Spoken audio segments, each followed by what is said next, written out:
Thank you all for coming. It's amazing to see you all here. This is really exciting. And I also want to thank Andrea for coming. Andrea and I have known each other probably, I think since like 2016, 2017. Although our first meeting, our first kind of public interaction was like a little bit of a tiff. And there's Heron in the crowd right there. Heron wrote a profile of me for Them magazine, and in the course of talking to me, I didn't really understand the concept of like on the record talking. And at the time, On Liking Women had just come out, and I mean, it was an incredible essay, and I was probably like a little bit jealous. And I was like, this young upstart wrote a better essay than me. And I started just complaining about it. And it was all on the record. And then Heron published it.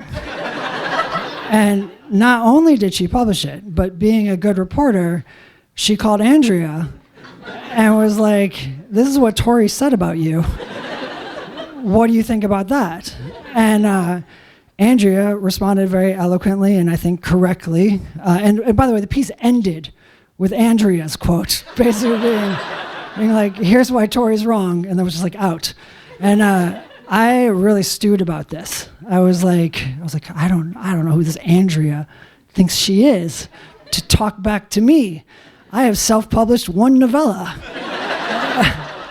and I was like, I'm going to take her on. I'm going to show her that you can't talk to me that way. And so I like planned that I was gonna like speak back to Andrea.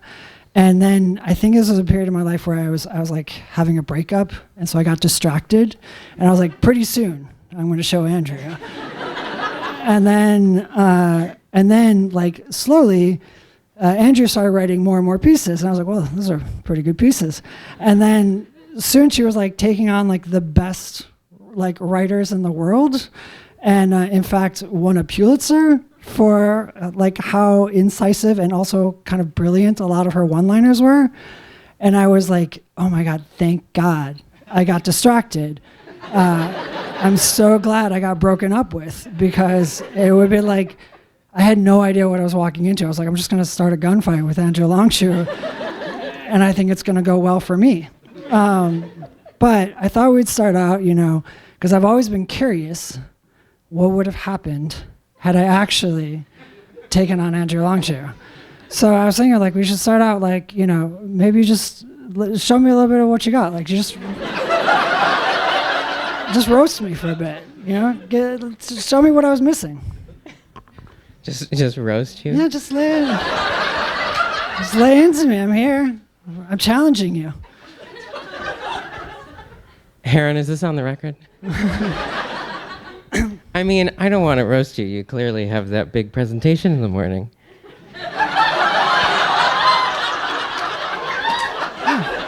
That one. I mean, no, you do look like you really scored at Women's Warehouse. I did. I do.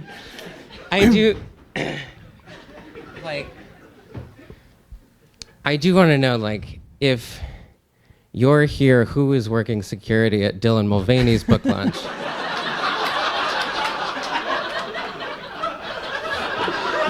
Okay. Yeah. Hey, come on.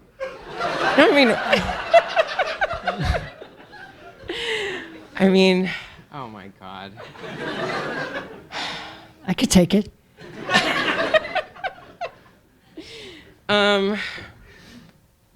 I mean, you do look like the surprise guest at a business casual gender reveal party. It's a boy. Okay, that's enough. I know you. I mean, I also wrote a book, everyone. She did write a book. The book is very good. The book is genuinely so good. Seriously, Tori. Like, So, it's as some of you may know, it is some old pieces and this new novel that is titled Stag Dance inside of it. It is really, I emailed you. I was like, this is genuinely extraordinary. I don't have that opinion about many things. No, not even as a critic, just as a reader. It was honestly so great to read. So I am really excited to be here and glad that we can all come for this will signing. But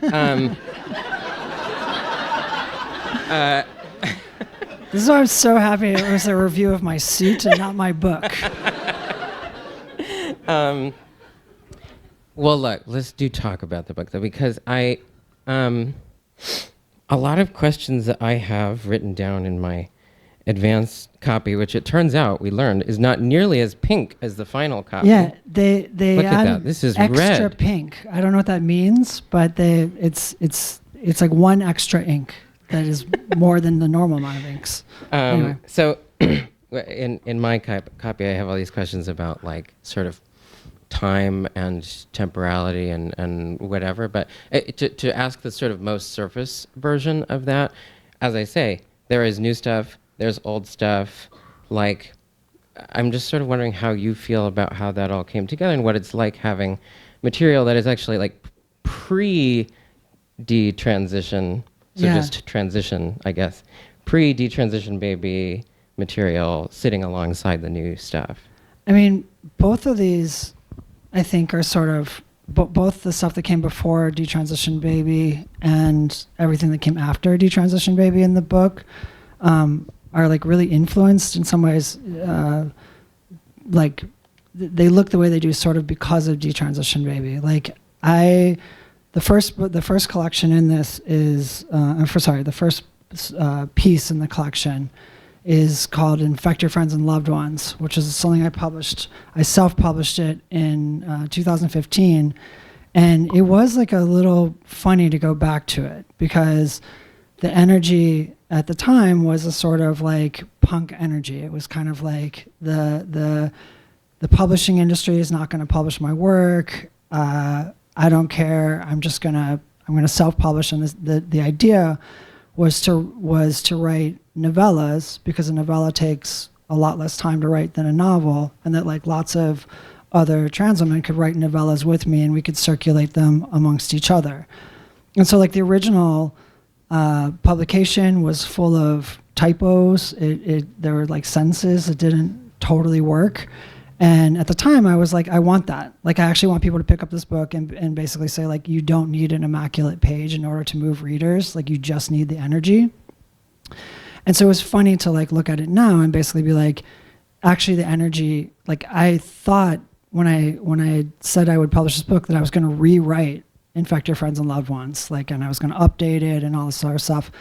And when I found it, I was basically I actually can't capture that punk energy anymore. I'm not the person who was mad that way. I'm not the person who was willing to take risks. I wasn't the person who was going to leave mistakes on the page just to make a point. And so I kind of was I actually can't edit this because I'm not that person anymore, and I want to give a space for that person. And then Detransition Baby happened, and I kind of can't pretend to be the person who's fighting Random House or something like that. And then the Stag Dance is, well, I guess nobody's read it because it just comes out today. It's written in this weird lumberjack slang, and I'll try and give you a taste of it in a little bit. But it's the story of a bunch of loggers who put on a stag dance. And what a stag dance was at the time is they worked these winter camps, and they would all get lonely, all the men in the woods, and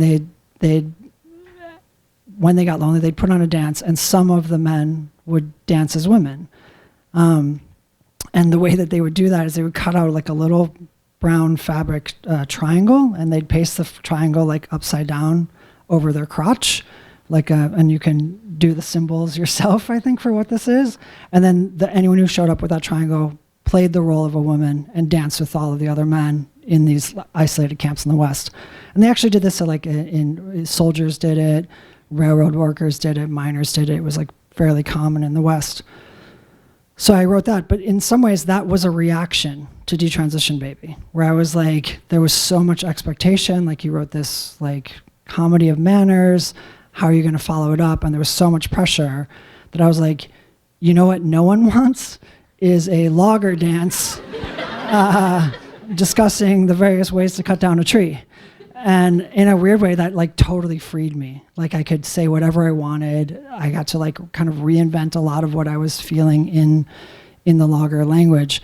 And so like, yeah, like it sits strangely, I think, with Infect Your Friends and Loved Ones. But for me, I think that actually that resonance produces something really interesting. And I just wanted to leave that early stuff as it was to resonate against the later things.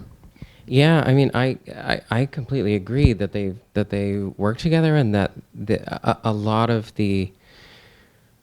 one of the big questions that's sort of running through the book is sort of about being like too early or too late for a particular kind of desire, a particular kind of identification. Something I want to sort of talk about generally is it's a lot of, in a way, it's trying to write about a certain kind of trans experience by not writing about trans people, or not writing about people who are recognizable as trans in any sort of modern sense. So, but I think time is a big part of that. It's like, well, maybe this person might be trans later, or if this person were part of our time. So I think, in a sense, having pieces that are also separated in time, for me at least, especially as a reader who was familiar with some of that material from, years ago, can actually kind of like appreciate the way the book is kind of doing that to itself. I want to talk more about that, but let's, do you want to maybe read some of this lumberjack argot? To kind of give a sense of what I'm actually talking about. To set this up, I'm going to read a logger sex scene, which is, it takes place where the main character is, his name is Babe Bunyan, and he's Bunyan because he's a great, strong logger, and he's Babe because people say he's as ugly as Paul Bunyan's ox. And the sort of drama of the story is that despite how he feels that he looks, he decides to wear the triangle to the dance. And has a rivalry with sort of like the younger, kind of more easily desired by the other loggers, kind of a twink, I guess you might say. And they have a rivalry for the boss of the camp, Daglish, and Babe, and ends up, not to spoil it, but Babe gets with Daglish. I'm sorry, but so this is the scene, and it's about kind of this scene. I would say it's like me talking a little bit about prostheses and the way that, like, prostheses can work, and trying to like find that in this language that I kind of came up with for the book. So they're in this little house, and they're this little shack, and they're interested in each other. With one hand, I also do a logger voice when I do this. I'm sorry about that, but it's like I have to write in the logger voice in my head. We'll just go for it. All right. With one hand occupied, he reached out for my sagging trousers. His finger found my triangle pinned to the crotch. And then that bony, strong-wired hand rubbed with surprising tenderness the symbol of womanhood that he himself had chosen for the stag, the inverted triangle, as his free hand pistoned it high throttle. Now, you don't have to long log timber in the wild woods or swamps for much time before you come across men who've lost body bits to accidents and mishaps, to axes and to cables, to canyoning logs and to spinning gears. Fingers pulled off, toes split in two, legs crushed, elbows shattered. Hell, one time I witnessed a de-gloving, the gruesome and piteous event, reminiscent of ancient torture, which occurs when some unfortunate jack gets his skin caught on a fast-moving cable or pinched between spinning rods, so that the momentum of the machine flays long strips of hide from his limbs to expose muscle and bone beneath. I personally attest to and have witnessed how the skin of the hand may be removed intact in one go, making for a gory glove, an action that I saw occur to a Kentuck Loki man who placed his paw into the engine works of a skeleton boat and removed it again gloveless. He let forth a scream that curdled my soul, and that was before I even peeped his haunted meat mitt. Yet, if the variety and horror of the mishaps that may accompany the logging trade can awe a person, so too can the methods of healing, the workarounds that a jack might fashion to make up for a lost appendage, a missing eye, a dragging nerveless leg, a dangling mangled digit. Harnesses, patches, prosthetics, pulley systems, obscure fasteners, whittled hands, the backwoods tinkerings of mechanical magicians. That same Kentuck Loki man who lost his glove and whose haunted hand eventually scarred and fused like the branches of corkscrew willow tree, invented himself a contraption of leather straps that held a cant dog, like a short-handled peavey. I don't know what peavey is, but and made for himself better earnings as a river pig than he ever did as a Loki man. Everyone in the woods gets wise to how, out of necessity or practice, a body comes to include more than a body. Men tending to hook hands or wrapping splint stays to ribs and shoulders turned arthritic and dislocated by years of heavy labor. Even the hale young bark eaters swore how they'd been birthed with axe in hand, shooted from the womb, gripping a Kelly axe bestowed upon them by nature no different than a foot or brown hair. Well, now, here's my point. Each morning, a lop-limbed man finds himself complete when he straps on his wooden leg at the knee. But even more so, his mind comes to feel that leg is part of his whole, so that if you kick him in the peg, he might utter a curse of pain, phantom nerves trailing up from the wooden appurtenance. In this very fashion, I can't explain it any other way, as Daglish stroked my triangle bush, I discovered that it had joined with me, as me, an appendage that had been missing from my person my whole life, without my realizing it, and which my mind and soul had incorporated into my whole to assuage a hunger that, until sated, had been so ever present for so long, I had never truly grown mindful of it. Balm and succor to my Empyrean degloving. The stroke of Daglish's rough fingers traced a gentle V down the fabric that sent a velvety shudder up the wires of my back. The calluses in his fingers worried the weft of burlap, and my mind knew their rough texture by spooky action, the fabric more sensitive to the friction of his touch than the thinnest, most nervy skin elsewhere on my person. With eyes closed, there existed no difference between the triangle and myself. Distinction collapsed. It was on me and of me and in me, and the prodding of his fingers overwhelmed me, so that I moaned and lost shape of myself, the contour lines of my body collapsing and rearranging themselves into shining triangular pleasure. My groans shifted down into deep hadopelagic hum, vibrating apart into pulsing particulate all that had once seemed my solid unitary fate. Oh yeah, Daglish orked like a seal. Oh yeah, yeah. Amongst our rank odors, I detected a gamey yeastish scent, a lovely odor that confirmed his spurt had impregnated the brown and burlap fabric of my triangle. Thank you.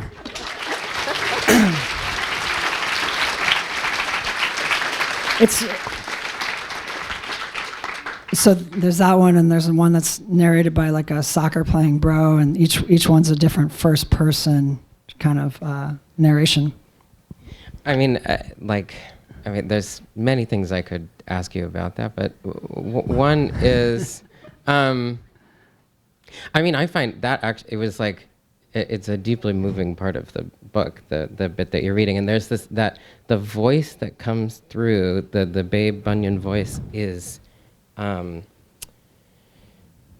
there is this like kind of like tenderness and delicacy that's coming through, like kind of repetition of certain phrases and little clarifications that he's making to the reader, and it's a really, but it really feels like an idiom in like a sort of the proper sense of it, right? That it's part of what you experience reading it is like, who talks like this? And that is, I think, that to me, that's why I will pick that for my money, right? Something like that is a better, like, whatever representation of trans experience than like she transed down the street transly and said, like that. There is a time and a place for transing down the street, but there is, like, in other words, there is you're getting at something that is more than just like, here are some trans characters and they're knocking around and like, identifying as trans and talking to each other about it and whatever. It's that it seems like you're refining it to something like to a sensibility or a kind of affect or something like much smaller, and certainly too small to like hang an identity on. And I think that's true of this, of Stag Dance, and true in other ways of some of the other stories in the collection. And so one of the things I would be interested in hearing you talk about is like sort of about the decision to write about, as I say, sort of like non-trans or like slightly trans characters, but also just to move away from that kind of, I don't know, whatever you want, sort of like,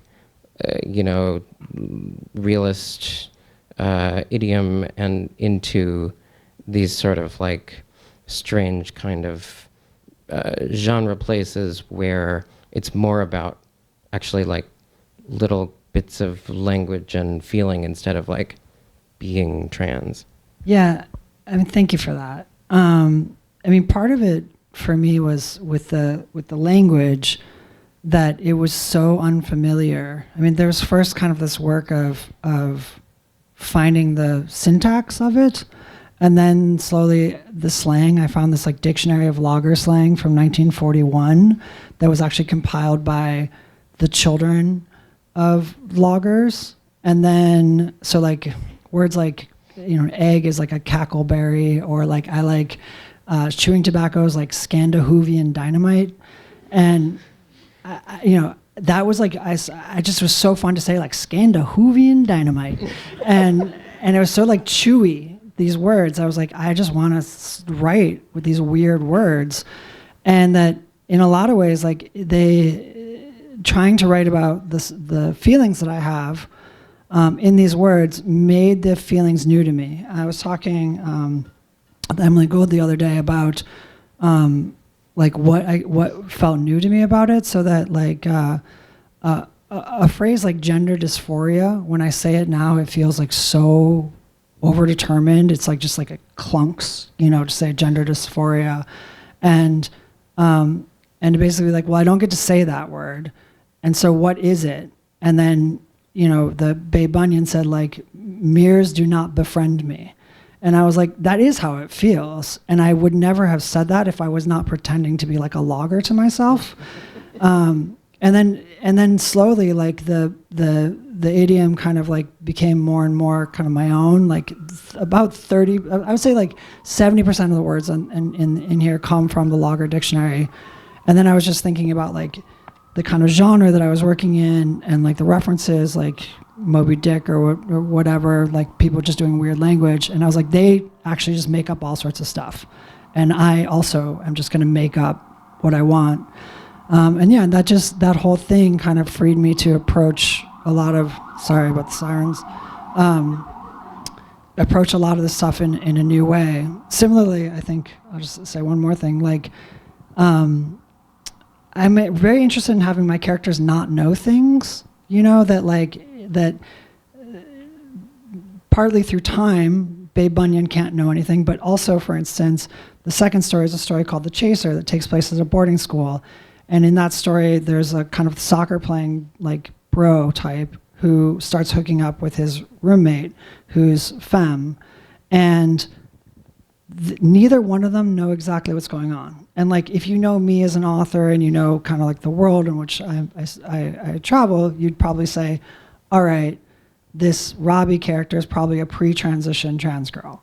But the characters don't know that. And so actually it like kind of opens up a whole thing. So like when the narrator is being cruel to Robbie, it's hard to say, is this homophobia? Is it misogyny? Is it fear? Like, it's just actually cruelty. And like the structures that like kind of oftentimes get in the way as you're like, oh, this is the reason why this character is cruel, those go away. And so you actually end up experiencing the cruelty more by not knowing things. And so for me, oftentimes like the language around transness is about knowing things about what's going on with your feelings. And I've come to find that actually knowing things prevents me from accessing emotions, which are the things that I actually care about in this experience. Yeah. That totally makes sense. It definitely is something that comes through with a number of different characters in the book. There are, the chaser, I think, is a very good example. Also, the final story in the book, the masker, which is almost a kind of dramatization of just like Blanchard's two theories of transsexuality. Yeah. For those of you who know, but it's I read a review today, and the protagonist was referred to as he, which is like fine because there's not a good way to do it. Like, I don't know what I would do if I were reviewing it, but there's something about the I, actually, like the fact that they're in the first person, that allows you to avoid that kind of kind of gendering in that particular kind of hard way. And I mean, one of my thoughts is just that I think you have said, you're less interested in the idea that, like, whatever, transness is sort of breaking down, like, oh, like, it's, men and women, and, like, what are they? And gender is fluid, and, like, whatever. Anyone who's transitioned knows that gender is not fluid. It's very, very hard, and you have to put on your boots and, like, fucking do it. But, and so, whatever. But you're saying, what you are interested in is sort of, if there's a binary you're interested in breaking down, it's the binary between sort of like whatever a trans person is and whatever a cis person is, that like there is something about that a cis woman who likes, pretty dresses in her 20s and then like works on cars and wears overalls in her 50s has also like undergone something in like a non-trivial way, not just we all experience gender, but that to me, and this is to bring it back, this is sort of another time question, is like the idea that the thinking about it just in terms of an identification is sort of covering up the way that any kind of like, the way that gender, one, tends not to be very durable and sort of wears away and then there's something else, but that there is a relation to yourself, a past version of yourself, a future version of yourself, whatever, that is not sort of, doesn't follow any particular line necessarily. It seems like a lot of what the book is trying to do in my mind is create a kind of space for freedom between whatever one moment and 5 years from now and 10 years from now, and also 5 minutes from now, that there is, it's something that is like lived over time and that has to be reckoned with kind of expansively, like that. I love that. Actually, I never thought about that for the last story, which is the masker. And in that story, there's a sissy who's like into online sissy culture, and she goes to Vegas, and there's sort of two people who want to take her under their wings. One is a trans woman who's like, probably like very into respectability politics, and this is the correct way to be a woman. And the other person is like totally like on the fetishist level, wears like a full body silicone woman suit basically, and is like, and that person I think makes a very compelling case for doing it his way, which is basically like, he's a doctor and he gets to go dress up and feel and have like great sex and wild fetishistic sex and have a good time and go back to being a doctor and being respected in the rest of his life. And that like, obviously that is the closet, and it takes place in Vegas, which I feel like is like the closet as a city, sort of like, what happens in Vegas stays in Vegas, and the thing is like, Vegas is fun. Vegas is a great time. And that like, I actually wanted to like give that like a fair airing, that like this way of doing things that he has is kind of appealing, keep everything and have great sex and have a good time. Like, who wouldn't want it? And meanwhile, the sort of like, well, you have to transition and you have to tell everybody that you're doing this thing and this is like how it is. Like, it didn't look that appealing in the story. And I think that this one is, the genre of this one is kind of horror. So there's like a horror undertones to this, but that question of the sissy, which ways the sissy is gonna choose, is like, it's kind of like, yeah, the fetishist could be the future, could be the past. The life as a trans woman could be the future, could be the past, and that like moment of indeterminacy in time is like something that really, really interested me. Yeah, and like the massacre is the piece that is. It's the one that is sort of most it's inviting a TERF to come and read it, right? We know this. Yeah. And it's interesting to me reading that now, because I read it years ago and rereading it now, that part of the reason, as I have said a couple times, that part of the reason that something like that is important is that we, in a very real sense, do not know who is trans, and the attempt to give boundary to that, we are learning, is not actually a good thing. It's an extremely bad, dangerous thing, and so we've seen the weaponization of certainty. In other words, yeah, that's a nice phrase. And so one of the things that I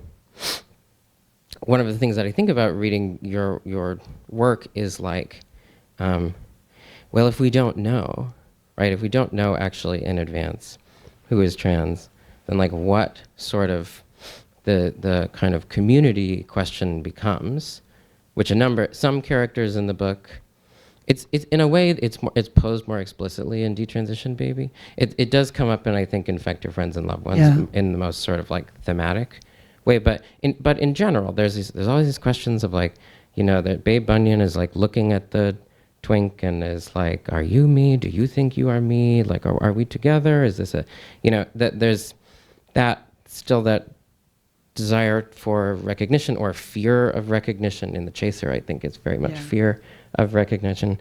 But if community is not something, which in no actual case is it given through sheer demography, right? But if it isn't a group of people that exists, then what kind of then how do you think about it? How do you constitute that kind of thing? And is it something more at least what I think I see in the book is something more again, an ethic or a sensibility or kind of a way of being instead of a thing that you are. Yeah, thank you for saying that and seeing it, because I think that that's entirely something I'm trying to do, is less kind of be trans as an identity, and instead it's an invitation. And a lot of these stories are invitations to a reader to identify with these characters who are probably not like the reader. The dangerous thing is that the masker is maybe like me as a trans person, right? This person whose sexuality could be easily weaponized against me, and yet I say oh, I actually kind of recognize myself in that person. And that sort of to take away kind of these markers of this is what it means to be trans, this is the trans thing, instead to sort of look at kind of the emotional building blocks of this experience, which are often things the difference between how you're seen and how you want to be seen, which is that happens for everybody, no matter what your gender is. There's a difference, and you work to sort of hope to be seen the way you are. And so, the most kind of characters at the center of our centered or privileged in our society, the soccer playing bro and the chaser, everything that he's experiencing is actually the same thing that the trans character is experiencing. A fear of, what am I going to lose if I make this decision? What's the difference between how people want to see me and how I want to be seen? That's happening for a cis guy who's very popular. It's not that popular by the end of the story, but it starts out, and so and I actually think that that's like the way that I not just want to do ethics, but I oftentimes want to do politics, is that I kind of want to like go in through the door of emotion where people are like, oh yeah, like I kind of get that. And that oftentimes I find that people then find they discover the intellectual work for their emotion. Like once they've felt something, they're like, oh, I felt that. Why did I feel that way? And then they think through and discover all sorts of stuff because they felt something first. And so a lot of times what I'm trying to do, exactly as you say, is to create an ethic and then portray that ethic more through emotions than through identity. I think like 4 people in this book, 4 characters in the book, like actively identify as trans, and the rest are just like people going through weird feelings, which is all of us, which means that like there's an affinity and a solidarity for all of us who have weird feelings. Yeah, and you know, notably, I think maybe at least 75% of the 4 actively trans-identifying characters sort of like won't shut up about it, like that they like that, right? The sort of the like desperation of trying to like assert yourself in language, like, oh, that was trans girls are like this. Oh, especially in fact your friends and loved ones, which is really directly thinking about some of these questions. That there's a sort of community of trans girls in a city, and then there's an apocalyptic moment, and sort of everyone becomes kind of biologically fucked up in ways that sort of both reproduce it and displace it and whatever. But they will say things to each other and are constantly trying to like assert a sense of like what it means that they are trans, what it means to be trans. The older GLAAD award-winning trans woman in The Massacre does this, and it does seem like there's something. I mean, I don't know if it's unique. Probably it's not unique, but there is something particular about a kind of identity formation that that involves that kind of like act of sort of will or language in a way that like, you know, other things we think of as being like identities you can have are things that whatever, you like walk around and people see you a certain way and they treat you a certain way. But in the trans case, especially when we're thinking about these sort of liminal characters or characters who may never even cross the threshold, there is this sense that like it's something that insofar as it exists, just exists in their heads. We're in Babe Bunyan's sort of like lavish, strange narration, and that may be the only place in which something like that, in which that kind of understanding of him ever really exists. And that is, so there's a problem. It's like you want to be, on the one hand, you want to be able to feel into it. And on the other hand, there's almost there's such a demand to try to intellectualize it or to try and make it available through language or to like invent a language for talking about it. I feel like that Babe Bunyan is very much that.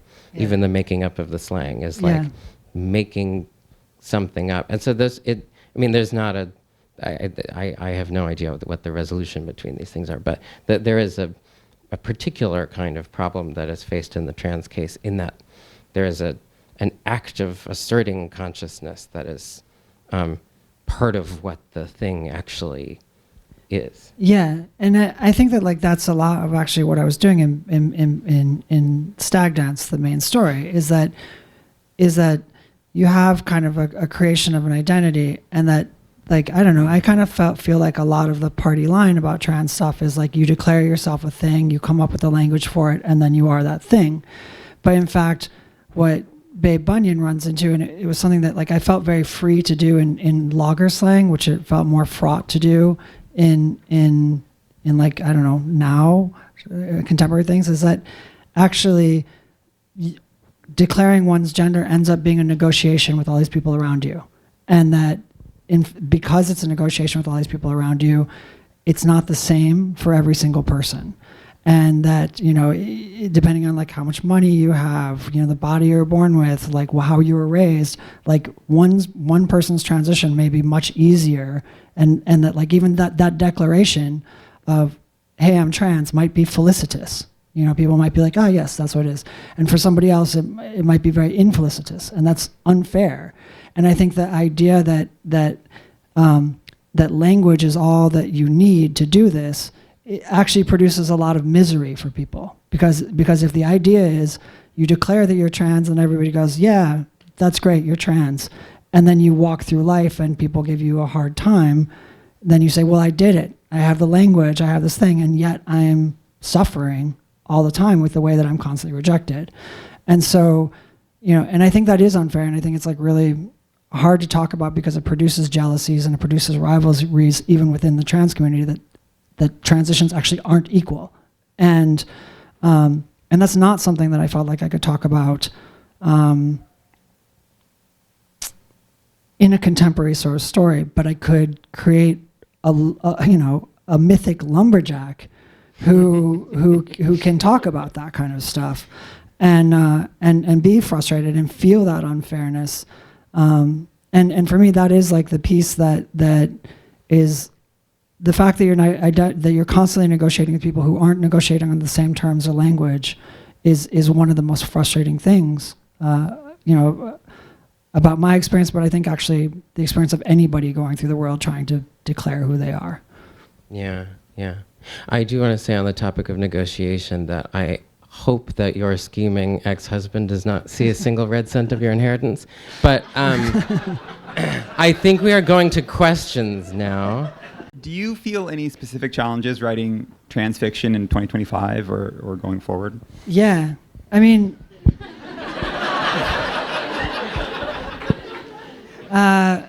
you know, when I wrote Detransition Baby, there were fewer people who were getting the kind of attention I was getting, and so there was a way in which I very much was like, I don't want to represent. I don't want to, like, you know, I felt like this burden of representation in 2021. And weirdly, that turned out to be kind of like a high watermark of getting to say whatever I wanted. Right now, I'm lucky enough that like there's so many trans writers who are writing, like in this room. I think there's I could I don't know, let's just do it. If you've got a book coming out this year, do you want to stand up? Come on, you two. The book's here. Is Grace in the room? Grace Byron is in the room. I know there's more people with books coming out. Oh yeah, David right there. There's a book. Well, that's a person, but also a book. There, I saw a hand. What's your book? Non-binary coming out next year. What's it called? The Third Person. So, wait, you got a book? Oh no. Okay. You know, and that's Heron and Jamie, everybody. Trauma, plot, and aggregated discontent. My point is, there's so many people that I actually get to be a weirdo right now. You know, like I'm not representing, and because I then have the freedom to not represent, it actually feels much more incumbent on me to take a stand and to say things politically about what's going on, and try and find moments of solidarity, moments of actually talking about, like, you know, what are the ways that we can make a difference, and certainly just like, I mean, my own name was named by like a Republican congressman like a couple weeks ago when they took away money from the Edinburgh Literary Festival. They took away $40,000 for transatlantic,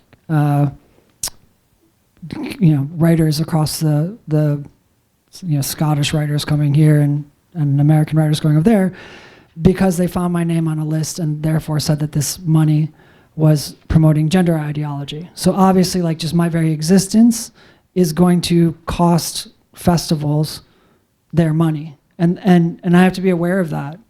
when I go around and when I speak, and it actually makes me like more like, it's like, well, as long as I'm losing the money for you, I'm going to say what I think, I don't feel like this is an audience that I necessarily need to preach to, but when I go to a place where the audience maybe doesn't know, I feel that I don't have the freedom or the luxury to kind of do what I did with Detransition Baby in 2025. Yeah. So yes, some problems. I think one thing you do really brilliantly is titles, like Detransition Baby with a comma in between, obviously genius. And I feel like Stag Dance, you have like the gender element, you have the animal, you have wildness, and also like the idea of dancing and like being embodied. So I'm curious how you arrived at that title, and also like what were like the collateral titles that like never made it. Okay, this is a funny question because I did not name my book Stag Dance. It was, I mean, I named it eventually, but I wanted to call it Lumberjack Love Songs, and the Americans were like, okay, sure. But the British were like, no. And I got mad. I was like, what do you mean? And they're like, it's not going to sell. We don't like it. It sounds like a bodice ripper. And I was like, I got mad. I was like, you guys invented cross-dressing lumberjacks. Like, I heard that Monty Python song so much, like, fuck you. Like, you're gonna publish Lumberjack Love Songs. And that was actually my response to them. And they were still like, no. We took that to marketing and they said no. So I had like 2 weeks to come up with a title. And it was actually because I was dealing with British people.